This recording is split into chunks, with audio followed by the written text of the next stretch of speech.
deal for their stadium into the wage bill. Spurs moved to their new stadium in 2019 after 117 years at White Hart Lane. Tottenham Hotspur Stadium was a temporary name put in place until a naming rights deal was agreed, but 6 years on, no deal has yet been struck.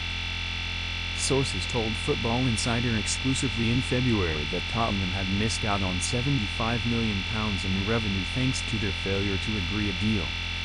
However, The Telegraph reports that Spurs' flurry of transfer activity, including the signing of Mohamed Kudus from West Ham and a failed move for Nottingham Forest ace Morgan Gibbs-White, may have been prompted by the club finally reaching an agreement over a new sponsor for their stadium.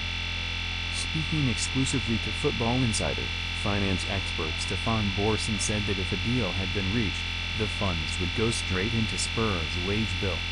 Despite being one of the Premier League's best-run clubs from a financial perspective, Tottenham spend comparatively less than their rivals on players' salaries. The Sun.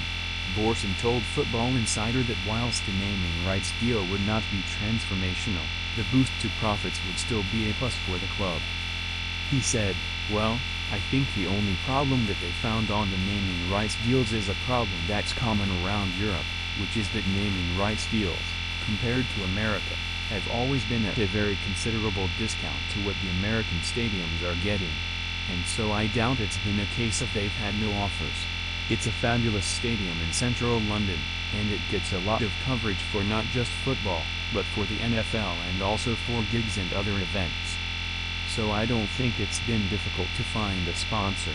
I think it's been difficult to find a sponsor at the level that Daniel Levy and the rest of the Tottenham board felt represented good value for the asset, especially because firstly, it's a virgin naming rights, the first naming rights deal for the stadium, and secondly, it's probably going to be a 20-year deal.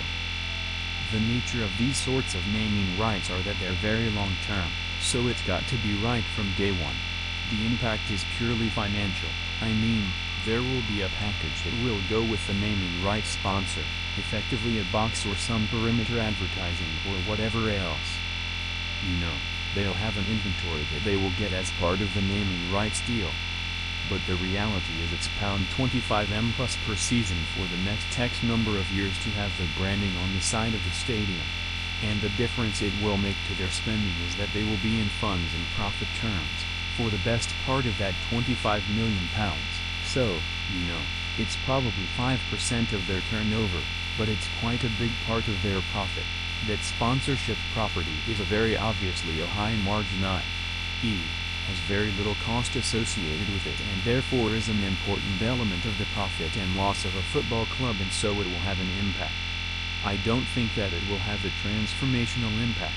You've already got a situation where Spurs probably need to be spending around about the same amount of money that they would get for that naming rights deal on increasing their wage bill.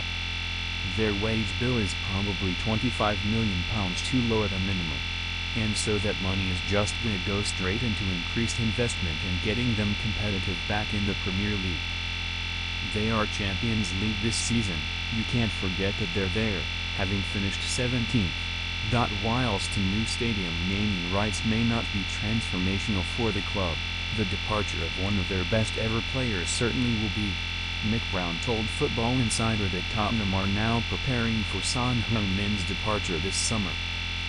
The North London club are prepared to accept offers from Saudi Pro League and MLS clubs for their South Korean legend.